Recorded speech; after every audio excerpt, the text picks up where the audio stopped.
هغه ړوند سړی چې د نړۍ 3 آسماني کتابونه یې په یادو زده کړي ول. په 1980 کال کې د مراکش په غرني کلي کې یو ړوند ماشوم وزېږېد. نوم یې عبدالقادر سهناجي و. له زوکړې سره سم ډاکټرانو وویل دا ماشوم به هیڅکله مکتب ته ولاړ نشي ځکه چې د دواړو سترګو پردې یې سوځېدلې دي. خو مور یې یو عجیب قسم وخوړ، زه به دې زوی ته د قرآن هر آیات په غوږ کې واورم تر هغه چې زړه یې رڼا شي. عبدالقادر لا 15 کلن نه و چې قرآن کریم یې په یادو زده کړ. خلکو ورته لقب ورکړ طفل المعجزه، یعنې د ماشوم معجزه.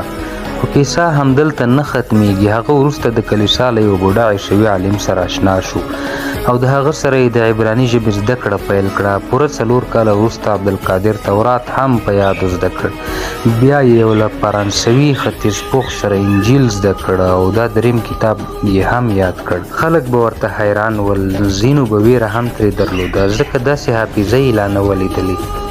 دا جمله به همیشه ویل کېده، دا سړی سترګې نه لري خو د عقل سترګه یې زموږ د ټولو سترګو نه روښانه ده. کله چې عبدالقادر د نړیوالو رسنیو پام ځان ته راواړاوه د پوهنتونونو دعوتونه ورته راغلل، خو هغه وویل زه غواړم خپل ټول ژوند د هغو ماشومانو لپاره وقف کړم چې څوک یې بېوسه بولي، ځکه زه پوهیږم بېوسه څوک نه وي، یوازې هغه خلک وي چې بې باوره وي. ګرانو دوستانو، د دې کیسې څخه مو کوم هدفونه ترلاسه کړل په کمنټ کې ضرور را سره شریک کړئ.